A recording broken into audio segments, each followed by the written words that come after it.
Hello friends, welcome to our YouTube channel satisfied education. मैं इस video में दोस्तों क्लास 10th हिंदी के बीबीआई ऑब्जेक्टिव क्वेश्चन को बतलाऊंगा जो कि 2021 मैट्रिक बोर्ड में पूछे जाने की संभावना है। अगर दोस्तों आप भी 2021 में मैट्रिक का एग्जाम देने वाले हैं तो ये वीडियो आपके लिए बहुत ही इंपॉर्टेंट है। इस वीडियो में दोस्तों आप अंत तक बने रहिएगा। अगर दोस्तों अभी तक हमारे यूट्यूब चैनल सेटिस्फाइड एजुकेशन को सब्सक्राइब नहीं किया तो सब्सक्राइब कर दीजिए ताकि और सब्जेक्ट का वीडियो चैप्टर बाय चैप्टर और model set by model set मिलता रहेगा।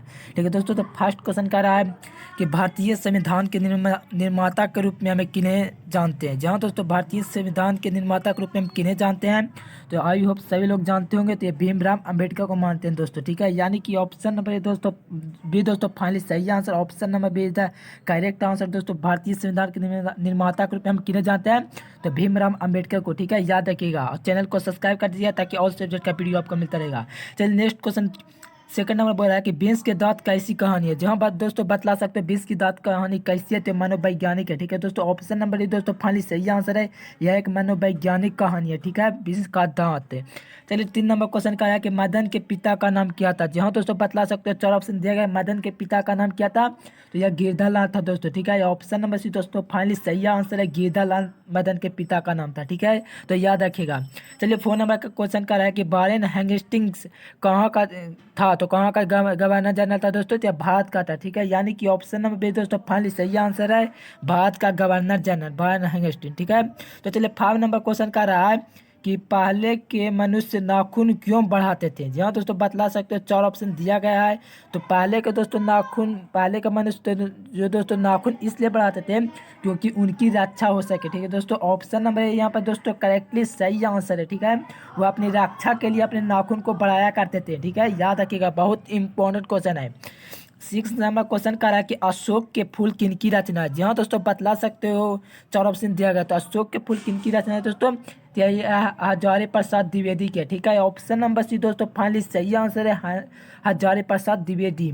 अगर दोस्तों आप हमारे यूट्यूब चैनल से पढ़ाई करें तो बिल्कुल एकदम श्योर रहिए कि ऑल सब्जेक्ट में 40 में 40 और 50 में 50 ऑब्जेक्टिव आपको सही होंगे। ठीक है, मैंने साइंस और सोशल साइंस के बीबीआई ऑब्जेक्टिव मॉडल सेट 10 को बतला दिया दोस्तों। वो वीडियो जाकर के यूट्यूब चैनल के प्लेलिस्ट में जाकर के देख सकते हैं। ठीक है, याद रखिएगा।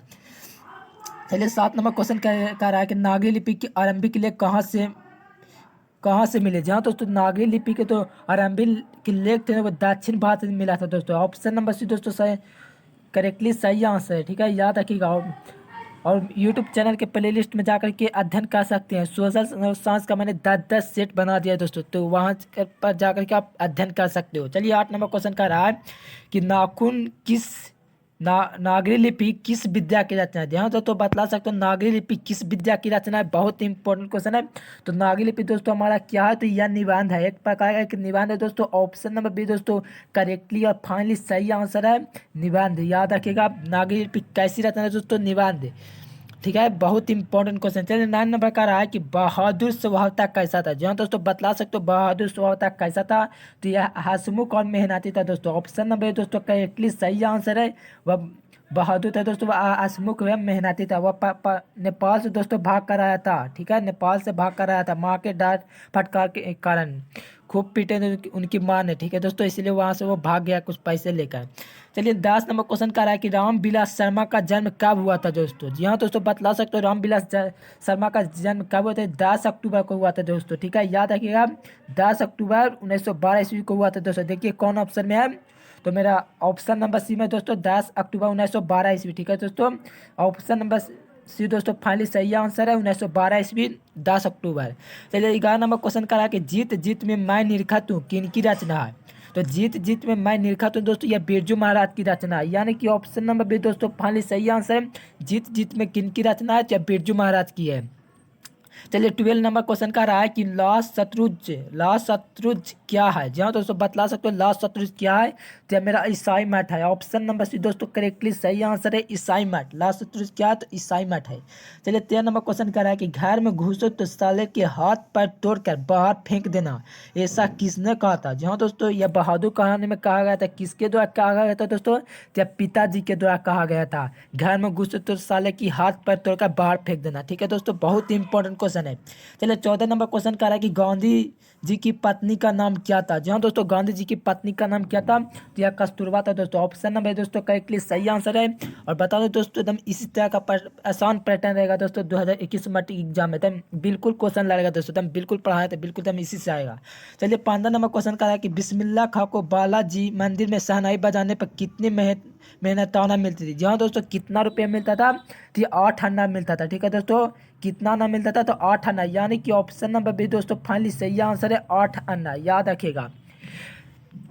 16 नंबर क्वेश्चन कर रहा है कि सुलक्षणी कौन थी। जहाँ दोस्तों सुलक्षणी कौन थी, तो गुरु नानक की कौन थी दोस्तों, सुलक्षणी गुरु नानक की पत्नी थी। ठीक है दोस्तों, बहुत इंपॉर्टेंट क्वेश्चन है। सुलक्षणी थी दोस्तों तो गुरु नानक की पत्नी थी, यानी कि ऑप्शन नंबर डी दोस्तों फाइनली सही आंसर है गुरु नानक की पत्नी। चलिए 17 नंबर क्वेश्चन कहा है कि रसकौन ने चित चोर किसे कहा है। जी हाँ दोस्तों, रसकौन ने चित चोर किसे कहा, तो यह कृष्ण को कहा है दोस्तों। ठीक है, रसकौन ने चित चोर किसे कहा है, तो यह कृष्णा जी को कहा है, यानी कि ऑप्शन नंबर डी दोस्तों करेक्टली सही आंसर है। चलिए 18 नंबर क्वेश्चन का रहा है कि परहित के लिए देह धारण कौन करता है। जी हाँ दोस्तों, बहुत ही इंपॉर्टेंट क्वेश्चन है। तो परहित के लिए देह दोस्तों बादल धारण करते हैं, बिल्कुल एकदम 100% करें दोस्तों, एकदम बिल्कुल ये एग्जाम एकदम आएगा, एकदम कन्फर्म नहीं है दोस्तों, एकदम 100% कर दें एकदम आएगा क्वेश्चन। ठीक है, ये सारा क्वेश्चन दोस्तों इंपॉर्टेंट है, इससे आप याद रख सकते हो या नोट भी कर सकते हो। चलिए 19 नंबर क्वेश्चन का रहा कि प्रेमघन अपने आदर्श किसे मानते थे। प्रेमघन दोस्तों अपना आदर्श किसे मानते थे, तो ये भारतेंदु हरिश्चंद्र को मानते थे, यानी कि ऑप्शन नंबर दोस्तों फाइनली सही आंसर भारतेंदु हरिश्चंद्र। चलिए 20 नंबर क्वेश्चन का है कि भारत माता कविता के रचनाकार कौन है। जी हाँ दोस्तों, बतला सकते हो कि भारत माता कविता के रचनाकार कौन है, तो बहुत आसान क्वेश्चन दोस्तों, बहुत इंपॉर्टेंट क्वेश्चन है। तो यह सुमित्रा नंदन पांत है दोस्तों। भारत माता के रचयिता कौन है, तो सुमित्रा नंदन पांत, यानी कि ऑप्शन नंबर करेक्टली ए दोस्तों सही आंसर है, सुमित्रा नंदन पांत भारत माता के रचयिता। चलिए 21 नंबर क्वेश्चन का रहा है कि दिनकर की किस रचना में कान को नायक बनाया गया। जी हाँ दोस्तों, दिनकर की कौन सी रचना में कान को नायक बना गया, तो वह राशिम रथी था दोस्तों, यानी कि ऑप्शन नंबर भी दोस्तों फाइनली सही आंसर है। दिनकर की रचना में कान को नायक बना दिया वो राशिम रथी था दोस्तों, यह रचना। ठीक है दोस्तों, ऑप्शन नंबर भी दोस्तों फाइनली सही आंसर राशिम रथी।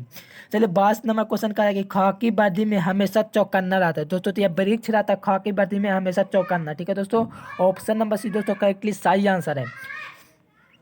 चलिए 23 नंबर क्वेश्चन कर रहा है कि हमारी नींद के दरमियान पौधे कितने वृद्धि कर गए। जी हाँ दोस्तों, हमारी नींद के दरमियान पौधे कितने वृद्धि कर गए हैं, तो कुछ कुछ दोस्तों कुछ सूत वृद्धि कर गए। ठीक है दोस्तों, ऑप्शन नंबर सी दोस्तों करेक्टली सही आंसर है, कुछ सूत वृद्धि कर गए हैं। चलिए 24 नंबर क्वेश्चन का है बेटे के लिए अंगा क्या है। जी हाँ दोस्तों, बेटे के लिए अंगा क्या है, तो माँ बेटा का समान है दोस्तों, माँ बेटा समझता है। बेटे के लिए अंगा क्या है, तो माँ बेटा, याद रखिएगा दोस्तों, ऑप्शन नंबर डी दोस्तों करेक्टली सही आंसर है माँ बेटा।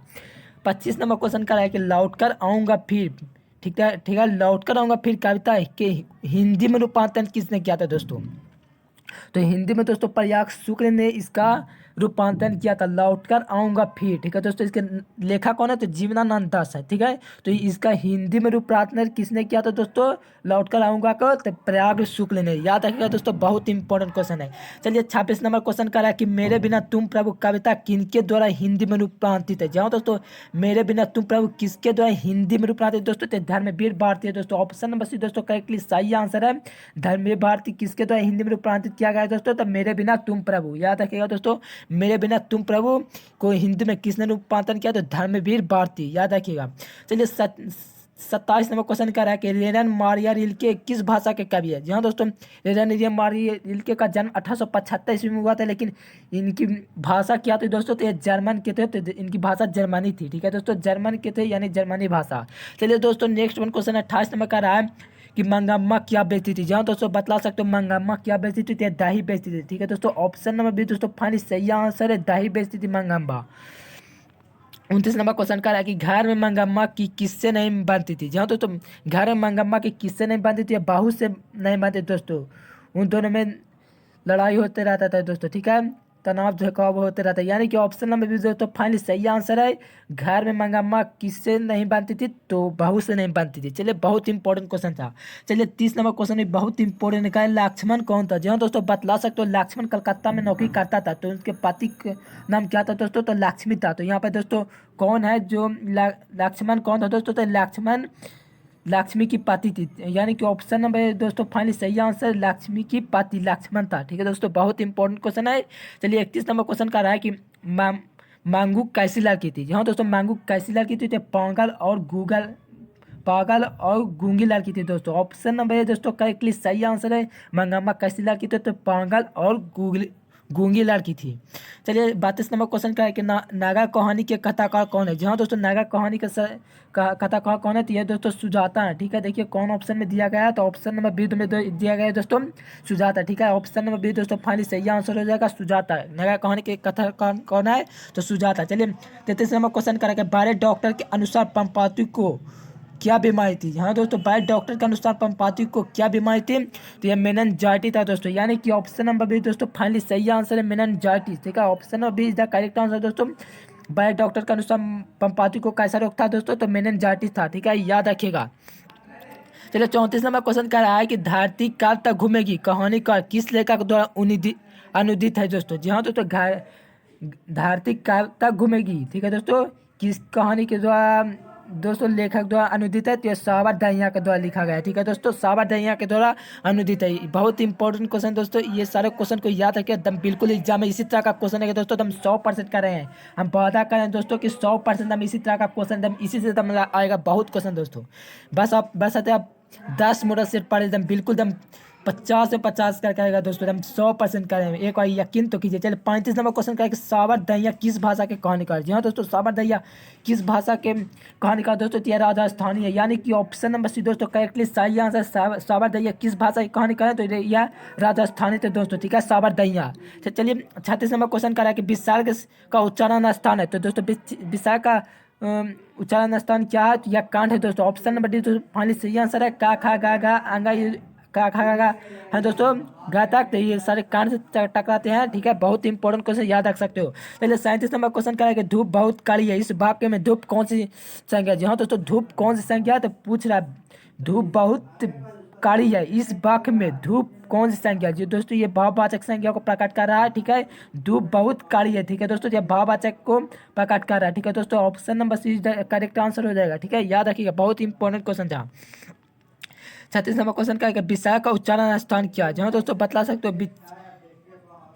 चलिए दोस्तों 38 नंबर क्वेश्चन है कि मैंने तुम्हें उसकी पुस्तक दी, मैंने तुम्हें उसकी पुस्तक दी इस वाक्य मैंने का सब कैसा सर्वनाम। जी हाँ दोस्तों, मैंने कौन सा बनाया था आप सभी जानते हो, आई होप पुरुष वाचक सर्वनाम है। ठीक है दोस्तों, मैंने तुम्हें उसकी पुस्तक दी। ठीक है दोस्तों, यह कैसा सर्वनाम है पुरुष वाचक सर्वनाम। ऑप्शन नंबर बी दोस्तों करेक्टली सही आंसर है। चलिए 39 नंबर क्वेश्चन बहुत इंपॉर्टेंट कर रहा है कि विशेषण के मुक्ता कितने भेद है दोस्तों। ये तो मुंह पर दोस्तों सभी को याद होंगे कि विशेषण के 4 भेद है। ठीक है, चलिए 40 नंबर क्वेश्चन के बाद के कितने भेद, बाद के दोस्तों 3 भेद है, याद रखिएगा बाद की कितने भेद है 3 भेद है।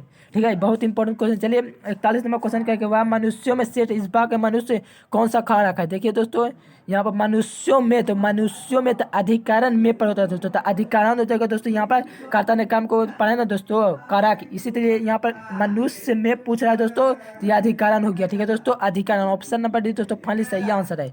चलिए नेक्स्ट वन क्वेश्चन 42 नंबर करा है कि परोपकार कौन सी संधि है दोस्तों। तो पार जोड़ उपकार होता है दोस्तों, तो पार जोड़ आज जोड़ ऊ हो जाता है दोस्तों, तो क्या बनता है तो ओ बनता है। ठीक है दोस्तों, तो पारोपकार, तो पार जोड़ उपकार कहाँ है दोस्तों तो देखिए ऑप्शन नंबर सी दोस्तों करेक्टली सही आंसर है पार जोड़ उपकार, यानी कि परोपकार आज जोड़ ऊ बराबर ओ बराबर यानी कि परोपकार दोस्तों। चलिए 43 नंबर क्वेश्चन परीक्षा का संधि विशेष होगा दोस्तों, पारी जोड़ इच्छा होती है। ठीक है दोस्तों, ई जोड़ दीर्घ ही। ठीक है दोस्तों, तो बराबर दीर्घ ही होता है। देखिए दोस्तों कौन ऑप्शन में है तो ऑप्शन नंबर बी में दिया गया दोस्तों पारी जोड़ इच्छा। ठीक है, हर्षी का यहाँ दोस्तों, इसलिए ये वाला ई हो गया। ठीक है, तो चलिए नेक्स्ट वन क्वेश्चन का रहा है 44 में दुर्गम में कौन सा उपसर्ग है। जहाँ दोस्तों दुर्गम में कौन उपसर्ग है तो ये दोस्तों ऑप्शन नंबर हो जाएगा दुर्गम, दूर जोड़ गम होता है दोस्तों तो दुर्गम। ठीक है, यानी कि ऑप्शन नंबर दोस्तों करेक्टली सही आंसर। इसलिए 45 नंबर क्वेश्चन का भिन्नत में कौन सा प्रत्यय दोस्तों, भिन्नत में अंत प्रत्यय। ठीक है, यानी कि ऑप्शन नंबर बी दोस्तों फाइनली सही आंसर। भिन्नत में कौन सा प्रत्यय तो अंत प्रत्यय दोस्तों, बहुत इंपॉर्टेंट क्वेश्चन है।